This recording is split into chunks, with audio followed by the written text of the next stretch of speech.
Nous sommes en 1610, dans les sombres couloirs du château de Čachtice, perché sur les hauteurs des Carpates slovaques. À l'intérieur, une femme de 50 ans aux traits encore remarquables vient de commettre son dernier crime. Elisabeth Báthory, comtesse de Hongrie, termine de se laver les mains dans une bassine d'eau rougie par le sang. Dans la pièce voisine, gît le corps sans vie d'une jeune noble, victime d'une cruauté qui dépasse l'entendement humain. Cette scène marque la fin d'un règne de terreur qui aura duré plus de 25 ans. Elisabeth Báthory n'est pas une tueuse ordinaire. Elle appartient à l'une des familles les plus puissantes d'Europe centrale, une lignée qui a donné des princes à la Transylvanie et des rois à la Pologne. Pourtant, derrière cette façade aristocratique se cache une femme dont le nom terrorise encore aujourd'hui les habitants de la région. L'histoire d'Elisabeth Báthory commence bien avant cette nuit fatidique de 1610. Pour comprendre comment une comtesse respectée a pu devenir l'une des plus grandes meurtrières de l'histoire, il faut remonter aux racines de sa folie, dans une famille marquée par la violence et la démence. Le 7 août 1560, Élisabeth voit le jour au château d'Ecsed, dans le royaume de Hongrie. Elle naît dans une époque troublée où l'Empire ottoman menace constamment les frontières chrétiennes. Mais ce qui marque vraiment son enfance, c'est l'héritage familial des Báthory, une dynastie dont les membres semblent porter en eux les germes de la cruauté. La famille Báthory descend du clan Götkeled, une lignée noble établie en Hongrie depuis le XIe siècle. Cette famille a toujours été marquée par la violence et l'instabilité mentale. Du côté maternel, Élisabeth hérite du sang des Báthory de Somlyo, une branche particulièrement réputée pour ses excès. Ses oncles présentent déjà des signes inquiétants. L'un d'eux finira interné pour folie furieuse, l'autre pour comportement déviant. György Báthory, son père, appartient à la branche d'Ecsed, celle qui soutient fidèlement les Habsbourg contre les Ottomans. Mais cette loyauté politique ne peut masquer les tares héréditaires qui rongent la famille.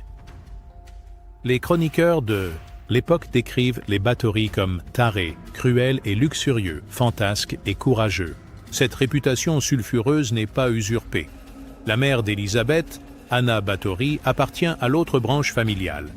Elle est la nièce d'Étienne Báthory, qui deviendra prince de Transylvanie puis roi de Pologne. Cette femme transmet à sa fille non seulement un patrimoine génétique trouble, mais aussi une éducation aristocratique raffinée. Élisabeth apprend 6 langues, maîtrise la lecture et l'écriture à la perfection et reçoit une formation digne de son rang. Pourtant, dès son enfance, des signes inquiétants apparaissent. La petite Élisabeth souffre de terribles migraines qui la font hurler de douleur. Pour la soulager, on applique sur son front des pigeons fraîchement éventrés, encore chauds. Cette pratique barbare familiarise très tôt l'enfant avec le sang et la souffrance. Pire encore, elle découvre qu'en mordant ses servantes et en mâchant leur chair, ses maux de tête s'apaisent plus rapidement. Ses premiers contacts avec la violence marquent profondément la future comtesse. À 11 ans seulement, son destin est déjà tracé. Elle est promise en mariage à Ferenc Nadasdy, baron hongrois au service des Habsbourg. Cette union arrange les deux familles qui cherchent à renforcer leur influence politique et leur possession territoriale. En 1575, Élisabeth épouse Ferenc Nadasdy dans une cérémonie somptueuse qui dure un mois entier. Elle n'a que 15 ans, lui 18. Cette union scelle l'alliance entre deux des plus puissantes familles de Hongrie. En cadeau de mariage, Ferenc offre à sa jeune épouse le château de Čachtice, cette forteresse isolée qui deviendra plus tard le théâtre de ses crimes les plus atroces. Ferenc Nadasdy n'est pas un mari ordinaire. Les chroniqueurs le surnomment le Chevalier Noir en raison de sa brutalité légendaire sur les champs de bataille. Commandant en chef des armées hongroises contre les Turcs, il se forge une réputation terrifiante par ses méthodes de combat et de torture. Il n'hésite pas à empaler ses prisonniers, à les écorcher vifs ou à les faire bouillir dans d'immenses chaudrons. Cette cruauté systématique fascine Élisabeth. Loin de s'horrifier des récits que lui fait son époux, elle écoute avec une attention troublante les détails de ses tortures. Ferenc lui enseigne même certaines techniques particulièrement raffinées pour faire souffrir les prisonniers avant de les achever. Ces leçons de barbarie marquent un tournant dans la psyché déjà fragile de la jeune comtesse. Pendant que son mari guerroie contre les Ottomans, Élisabeth gère seule les vastes domaines familiaux. Elle se révèle une administratrice compétente, mais aussi une maîtresse impitoyable. Les serviteurs commencent à redouter ses colères, qui s'accompagnent de châtiments de plus en plus violents. Une gifle pour une maladresse devient rapidement un coup de poing, puis des coups d'aiguille enfoncés dans la chair. Les premières années de mariage semblent pourtant heureuses. Le couple attend un enfant, mais Élisabeth fait plusieurs fausses couches qui la plongent dans des périodes de dépression profonde. Ces échecs répétés alimentent à Bobotit sa frustration et sa violence envers les domestiques, qu'elle rend responsable de ses malheurs. Finalement, en 1578, naît Anna, leur première fille. Suivront Orsolia en 1580, puis Andras en 1581. Les grossesses et accouchements successifs épuisent Élisabeth, mais n'apaisent en rien sa nature cruelle. Au contraire, la maternité semble libérer en elle des instincts encore plus sombres. C'est vers 1585 qu'Élisabeth, Bathory franchit le pas qui la transformera en tueuse. L'incident déclencheur reste gravé dans la mémoire collective de la région. Une jeune servante commet une maladresse qui provoque la fureur de sa maîtresse. Dans un accès de rage, Élisabeth la gifle si violemment que du sang jaillit du nez de la malheureuse et éclabousse le visage de la comtesse. En se regardant dans un miroir, Élisabeth a une révélation qui va changer le cours de sa vie. Elle croit remarquer que sa peau, à l'endroit où le sang l'a touchée, paraît plus jeune et plus lisse. Cette observation, probablement fruit de son imagination troublée, germe dans son esprit obsédé par la beauté et la jeunesse. À 45 ans, la comtesse redoute par-dessus tout les signes du vieillissement. Cette peur panique de vieillir s'enracine dans un épisode traumatisant de sa jeunesse. Lors d'une promenade avec son cousin Ladislav, elle avait croisé une vieille femme et demandé à voix haute « Regarde cette horrible créature. Comment peut-on laisser quelqu'un devenir si laid ?» La vieillarde, ayant entendu, s'était tournée vers elle et avait prophétisé « Un jour, toi aussi tu seras dans le même état que moi. » Ces mots avaient hanté Élisabeth depuis lors. Convaincue que le sang possède des propriétés régénératrices, Élisabeth commence à expérimenter sur ses servantes. Elle prétexte des fautes mineures pour les punir avec une violence croissante. Les coups se transforment en tortures raffinées, et bientôt les premiers décès surviennent. Au début, ces meurtres sont accidentels, résultat d'une brutalité excessive. Mais rapidement, Élisabeth prend goût à tuer. Sa méthode devient systématique. Elle attire de jeunes paysannes au château en leur promettant un travail bien rémunéré comme servantes. Ces filles, souvent issues de familles pauvres, voient dans cette offre une chance d'améliorer leurs conditions. Elles ne se doutent pas qu'elles vont devenir les victimes d'une folie meurtrière. Les premières tortures sont relativement simples, coups, brûlures avec des fers chauffés au rouge, mutilations diverses. Mais l'imagination sadique d'Élisabeth ne connaît bientôt plus de limites. Elle fait confectionner des pinces en argent spécialement conçues pour arracher la chair. Elle invente des supplices raffinés qui prolongent l'agonie de ses victimes pendant des heures. Ferenc Nadasdi meurt en 1604, laissant Élisabeth veuve à 44 ans. Cette liberté nouvelle libère complètement ses instincts les plus sombres. N'ayant plus de mari pour la contrôler, même superficiellement, elle peut donner libre cours à sa folie meurtrière. C'est à cette époque qu'elle s'entoure de complices qui partageront bientôt son destin tragique. Fixco, un nain difforme, devient son bras droit dans l'organisation des tortures. Dorcas Xentes, une ancienne nourrice devenue sorcière locale, lui enseigne des pratiques occultes liées au sang. Ilona Jo, une lavandière, l'aide à faire disparaître les preuves de ses crimes.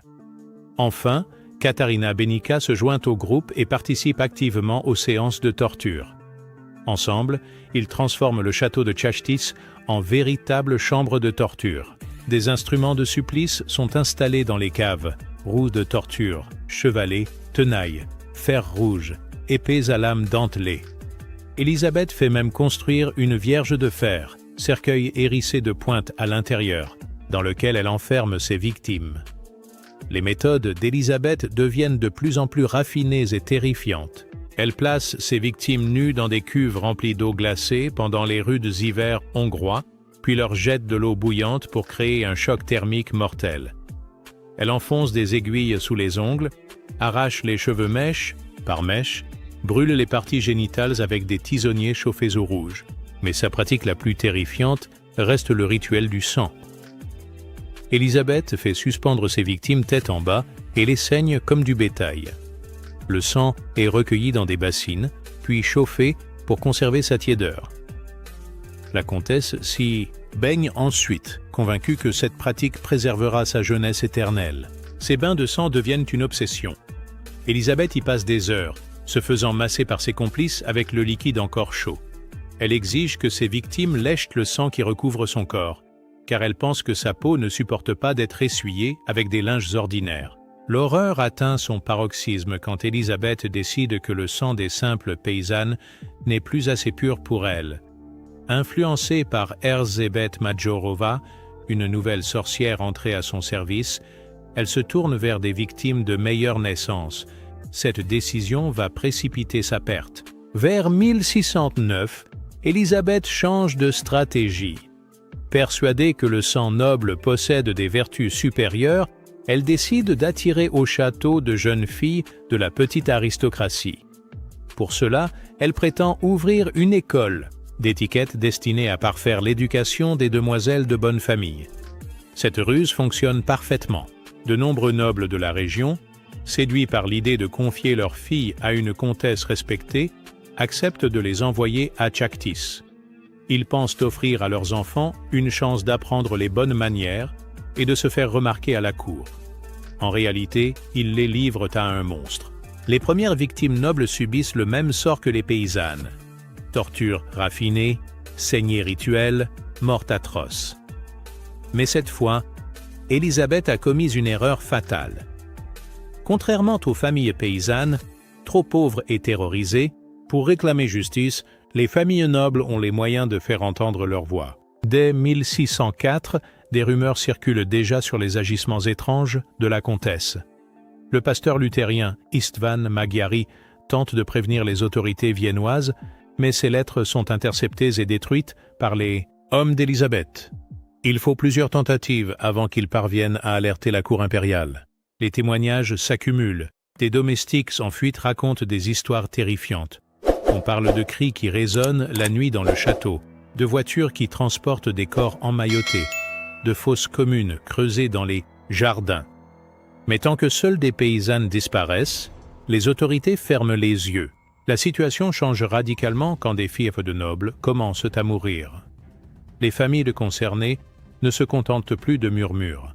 Elles exigent des explications. Certaines engagent des enquêteurs privés, d'autres font pression directement sur la cour de Vienne. Le roi Matthias Ier du Saint-Empire romain germanique ne peut plus ignorer ces accusations. En 1610, il charge György Thurzó, palatin de Hongrie et cousin d'Élisabeth, de mener une enquête discrète.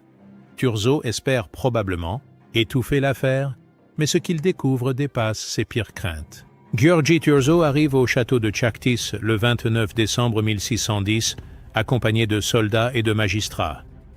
Il s'attend à trouver des preuves de maltraitance, peut-être quelques morts suspectes. Il découvre un charnier. Dans les caves du château, les enquêteurs exhument des dizaines de corps dans divers états de décomposition. Certains portent des traces de torture si atroces que même les soldats aguerris détournent le regard. Dans les appartements d'Élisabeth, ils trouvent une jeune fille récemment morte et une autre agonisante, couverte de blessures. L'inventaire macabre se poursuit dans les jardins où d'autres fosses révèlent leurs secrets. Au total, l'enquête officielle établit la présence de 37 corps, mais les témoignages suggèrent un nombre bien plus élevé. Certains parlent de 100 victimes, d'autres de 200. La légende évoquera même un mystérieux carnet où Élisabeth aurait consigné le nom de 650 victimes, mais ce document ne sera jamais retrouvé. Prise en flagrant délit, Élisabeth ne nie pas sa culpabilité. Elle accueille même ses accusateurs avec un mélange de mépris aristocratique et de résignation. Pour elle, ces meurtres ne sont que des actes nécessaires à la préservation de sa beauté et de sa jeunesse. Elle ne comprend pas pourquoi on lui reproche d'avoir disposé de ses servantes comme bon lui semblait. Les complices sont immédiatement arrêtés et interrogés sous la torture. Leurs aveux révèlent l'étendue véritable des crimes. Fitchko décrit des scènes d'une cruauté inouïe. Des victimes forcées de manger leur propre chair, d'autres brûlées vives dans des fours, certaines dépecées encore vivantes. Dorcas Shentes confirme les rituels de sang et révèle qu'Élisabeth ne se contentait pas de se baigner dans le sang. Elle en buvait aussi régulièrement, convaincue que cela augmenterait les effets rajeunissants. Ilona Jo explique comment elle faisait disparaître les corps, parfois en les jetant au loup, parfois en les enterrant dans des fosses communes. Ces témoignages, bien qu'obtenus sous la contrainte, concordent sur l'essentiel. Élisabeth Báthory a orchestré un massacre systématique pendant plus de 20 ans.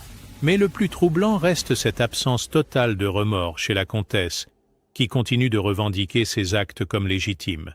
Le procès d'Élisabeth Báthory pose un problème juridique et politique majeur. Comment juger une femme de si haut rang pour des crimes si atroces? Le roi Mathias Ier exige sa condamnation à mort, mais György Thurzó s'y oppose fermement. Son argument est pragmatique.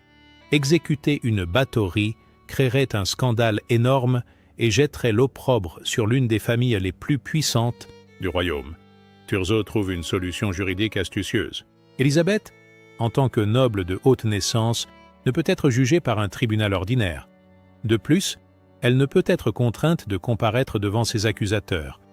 Cette immunité aristocratique, qui devrait la protéger, devient paradoxalement sa prison. Le 7 janvier 1611, un procès se tient à Bitcha, mais sans la principale accusée. Seuls ses complices comparaissent devant le tribunal présidé par Theodosius Sirmiensis de Soulo. Plus de 300 témoignages sont recueillis, dressant un tableau accablant des crimes commis au château de Čachtitz. Le verdict ne surprend personne. Fitchko, Dorcas Shentes et Ilona Jo sont condamnés à mort pour complicité de meurtre et sorcellerie. Katarina Benica, jugée moins coupable en raison de son jeune âge et de sa participation forcée, échappe à l'exécution mais finit ses jours dans un couvent. L'exécution des complices a lieu immédiatement. Dorcas et Ilona ont d'abord les doigts arrachés à la tenaille, puis sont jetés vives dans un brasier. Fitchko, en raison de son âge, a la clémence d'être décapité avant d'être brûlé. Ces morts atroces marquent la fin du cercle maudit qui entourait Élisabeth. Mais que faire de la comtesse elle-même? György Thurzó trouve une solution qui satisfait la justice tout en préservant l'honneur familial. L'emmurement. Élisabeth sera enfermée vivante dans son propre château, condamnée à mourir lentement dans l'isolement le plus complet. La sentence d'Élisabeth Báthory est d'une cruauté raffinée qui égale presque ses propres crimes. Elle sera emmurée vivante dans une pièce de son château de Čachtitz, condamnée à y mourir d'inanition et de désespoir. Les ouvriers bâtissent un mur épais devant sa porte, ne laissant qu'un petit guichet pour passer la nourriture. Aux angles du château, 4 échafauds sont dressés pour signifier aux passants qu'une condamnée à mort vit encore derrière ces murs. Cette mise en scène macabre transforme Čachtitz en monument funéraire anticipé. Élisabeth accepte sa sentence avec un fatalisme aristocratique. À 50 ans, elle sait que sa beauté s'est fanée malgré tous ses crimes. Les bains de sang n'ont pas tenu leurs promesses. Son visage porte les stigmates de la folie et de la cruauté. Ses cheveux ont blanchi, ses traits se sont durcis et ses yeux ont perdu leur éclat d'antan. Dans sa cellule, elle dispose du strict minimum. Un lit, une table, une chaise. La lumière du jour ne pénètre que par une meurtrière étroite. Elle n'a aucun contact humain, si ce n'est la main anonyme qui glisse sa maigre pitance par le guichet. Cette solitude absolue, après une vie passée à dominer et terroriser, représente pour elle le plus terrible des châtiments. Les gardiens rapportent qu'elle passe ses journées à arpenter sa cellule comme une bête en cage. Parfois, elle hurle des imprécations contre ses accusateurs. Parfois, elle sombre dans un silence de plomb qui inquiète même ses geôliers. Progressivement, la folie qui couvait depuis l'enfance prend possession de son esprit déjà fragile. Elle refuse souvent de s'alimenter, non par remords, mais par dépit. Celle qui se croyait destinée à la jeunesse éternelle découvre l'amertume de l'échec. Ses crimes n'ont servi à rien.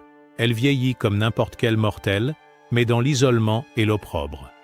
Au fil des mois, sa santé se dégrade. Les migraines de son enfance reviennent avec une violence redoublée. N'ayant plus de victimes à torturer pour s'en soulager, elle se mutile elle-même, se griffant le visage et se mordant les mains jusqu'au sang. Le 21 août 1614, 4 ans après sa condamnation, Élisabeth Báthory rend son dernier souffle dans sa cellule. Elle meurt seule, sans prêtre, sans famille, sans aucun des fastes qui accompagnent habituellement la mort d'une grande dame. Le registre paroissial consigne sobrement « Élisabeth Báthory, épouse du haut seigneur Ferenc de Nadasdy, restée veuve, infâme et homicide, est morte en prison à Tchaktis, morte soudainement, sans croix et sans lumière. » Cette mort solitaire marque la fin d'un cauchemar qui aura terrorisé la Hongrie pendant des décennies. Mais elle marque aussi le début d'une légende qui traverse les siècles.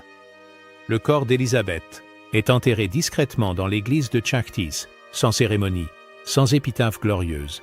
Pourtant, même dans la mort, la comtesse continue de susciter la terreur.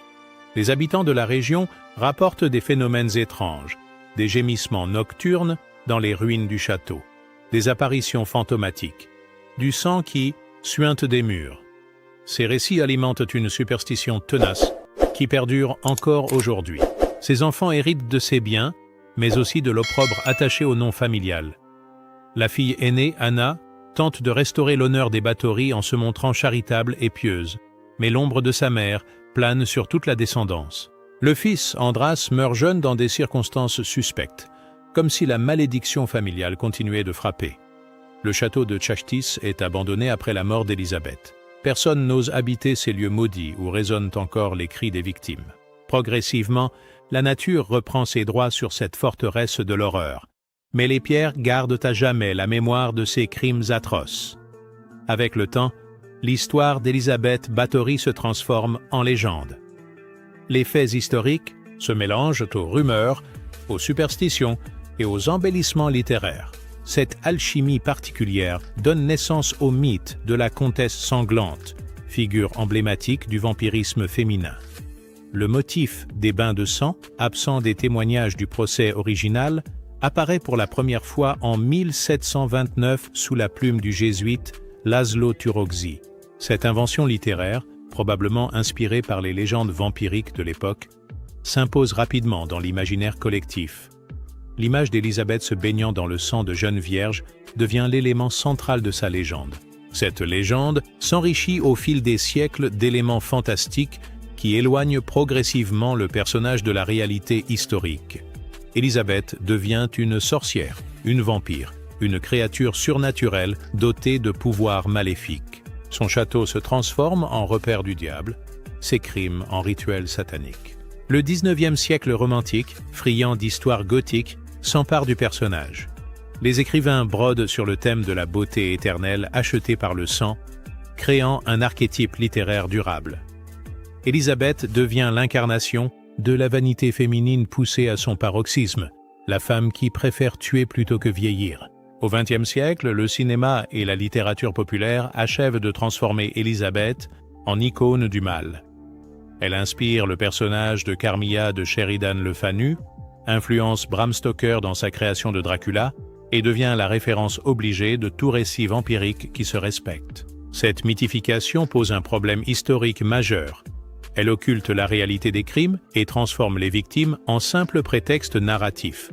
Derrière la légende fascinante se cache une tragédie humaine réelle, celle de centaines de jeunes femmes mortes dans d'atroces souffrances. Aujourd'hui, les historiens s'interrogent sur la véracité des accusations portées contre Élisabeth Báthory. Cette remise en question ne vise pas à blanchir la comtesse, mais à distinguer les faits historiques établis des embellissements légendaires. Cette démarche révèle un dossier plus complexe qu'il n'y paraît. Plusieurs éléments troublent les historiens modernes. D'abord, la quasi-totalité des témoignages à charge ont été obtenus sous la torture, méthode qui invalide leur fiabilité. Les accusés étaient prêts à avouer n'importe quoi pour faire cesser leur souffrance. De plus, les transcriptions du procès présentent des anomalies, plusieurs écritures différentes, des passages contradictoires, des détails manifestement ajoutés après coup. Ensuite, le contexte politique de l'époque suggère d'autres motivations. Élisabeth était immensément riche et influente, mais aussi politiquement isolée après la mort de son mari. Certains historiens soupçonnent un complot familial destiné à s'emparer de sa fortune.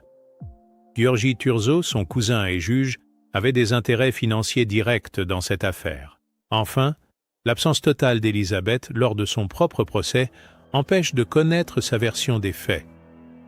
Cette procédure, inhabituelle même pour l'époque, prive l'histoire du témoignage de la principale intéressée.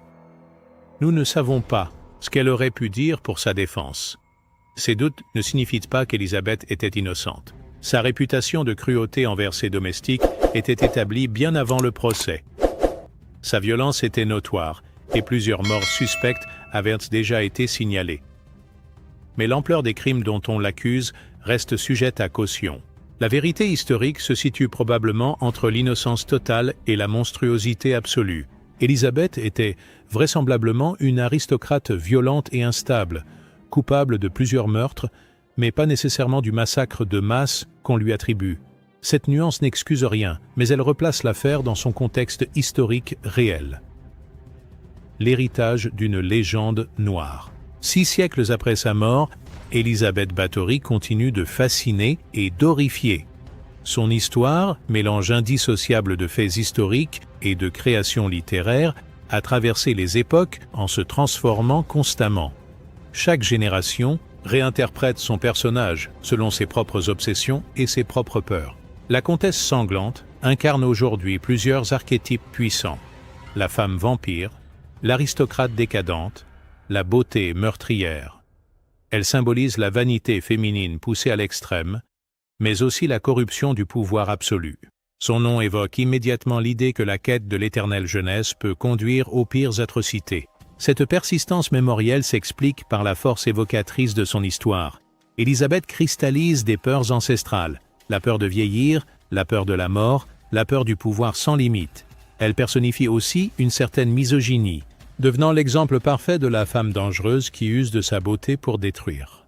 Le cinéma s'est emparé de son personnage dès les années 1970, multipliant les adaptations plus ou moins fidèles.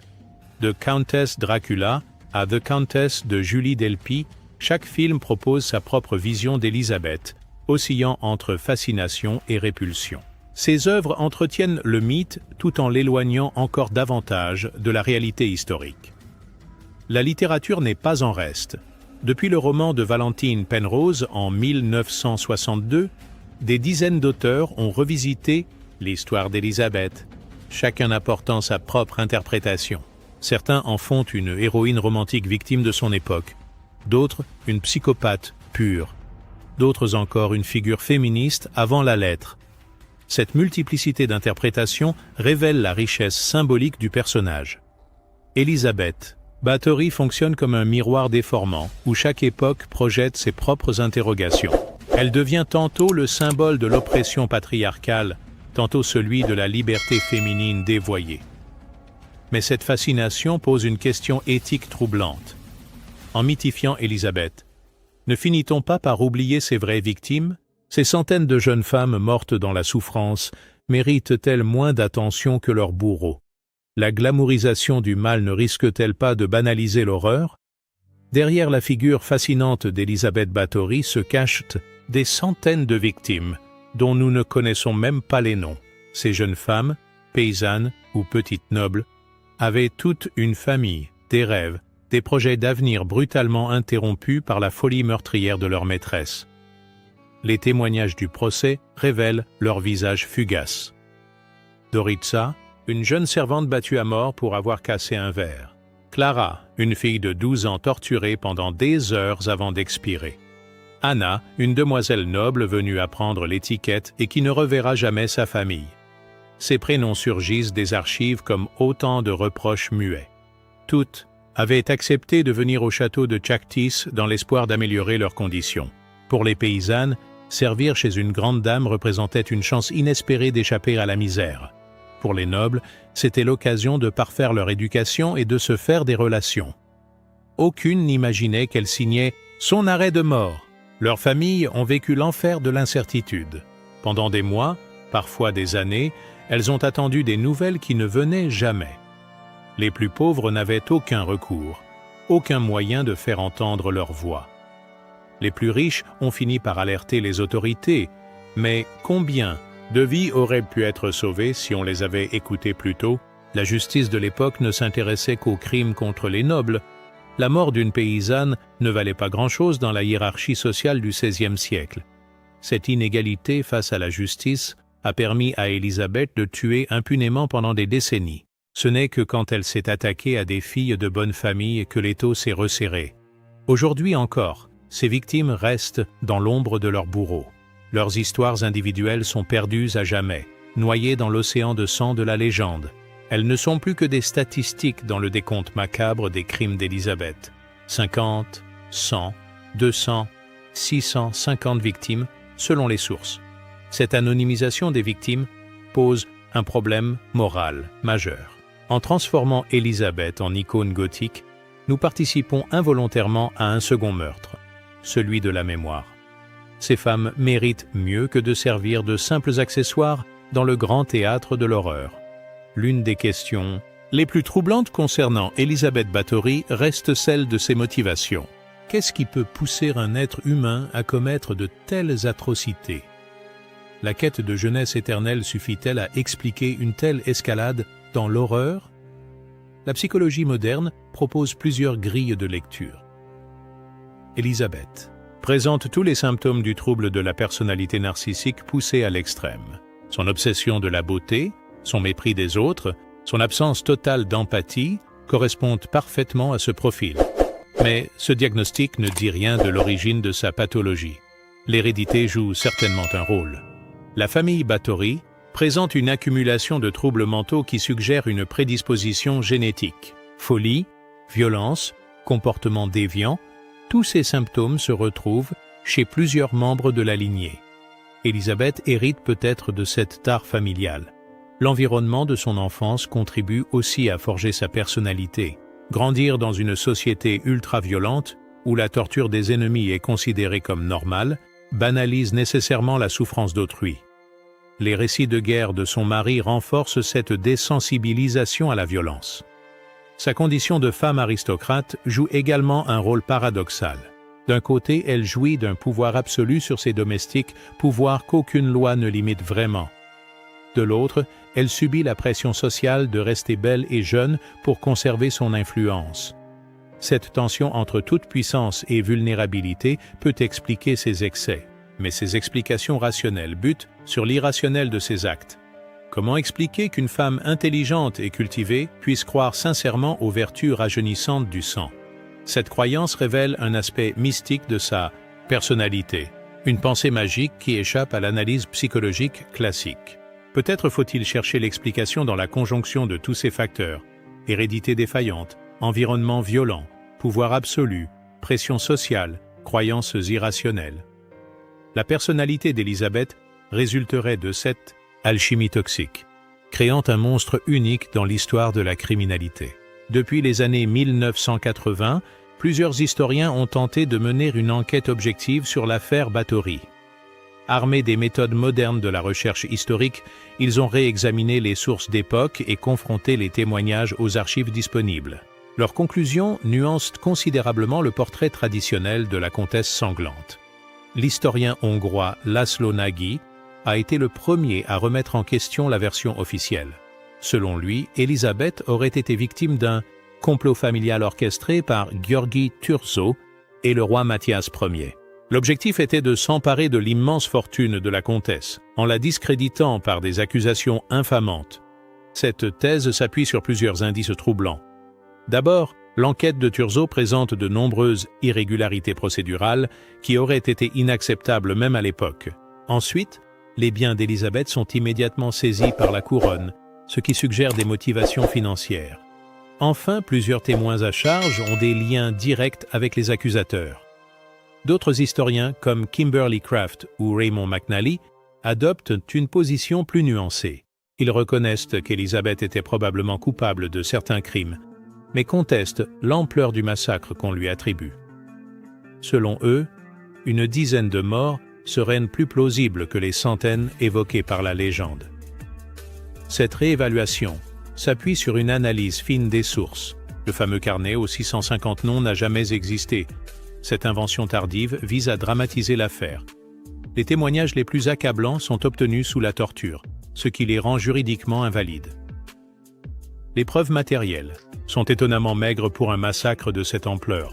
Mais ces historiens révisionnistes se heurtent à un problème de taille: l'absence de sources alternatives. Les archives de la famille Báthory ont été détruites ou dispersées, privant les chercheurs d'éléments de comparaison. Il ne reste que les témoignages du procès, forcément partiaux, pour reconstituer la vérité. Cette situation frustrante illustre les limites de la recherche historique. Faute de preuves définitives, l'affaire Báthory reste un mystère qui ne sera probablement jamais totalement élucidé. Entre la légende noire et la révision moderne, la vérité historique demeure insaisissable. L'histoire d'Elisabeth Báthory révèle les ambiguïtés de la mémoire collective face au mal absolu. Comment une société peut-elle se souvenir de ces monstres sans les glorifier? Comment préserver la mémoire des victimes sans oublier les leçons de l'histoire? Le cas d'Elisabeth illustre parfaitement cette difficulté. Sa transformation en icône gothique révèle une fascination malsaine pour le mal qui interroge notre rapport à la violence. En esthétisant ces crimes, la culture populaire risque de banaliser l'horreur et d'oublier la souffrance réelle de ses victimes. Cette ambiguïté se retrouve dans le traitement touristique de son héritage.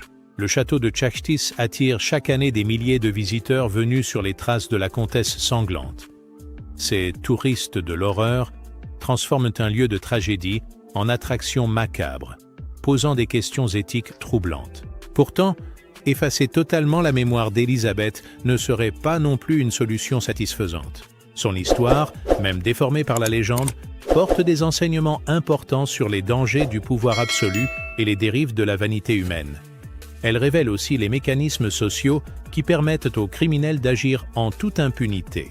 La voie la plus sage consiste probablement à maintenir un équilibre difficile entre mémoire et démythification. Il faut préserver le souvenir de ces crimes tout en les replaçant dans leur contexte historique réel. Il faut aussi honorer la mémoire des victimes sans les instrumentaliser au service d'une fascination morbide. Cette démarche exige un travail pédagogique constant. Il ne suffit pas de raconter l'histoire d'Elisabeth. Il faut aussi expliquer comment cette histoire a été construite, déformée, mythifiée au fil des siècles. Cette approche critique permet de distinguer les faits historiques des embellissements légendaires. L'objectif n'est pas de réhabiliter Elisabeth Báthory, mais de comprendre comment une aristocrate du XVIe siècle est devenue l'un des symboles universels du mal. Cette transformation révèle autant nos propres obsessions que la réalité historique de ces crimes. Au terme de cette enquête sur la vie et les crimes d'Elisabeth Báthory, force est de constater que l'énigme demeure entière.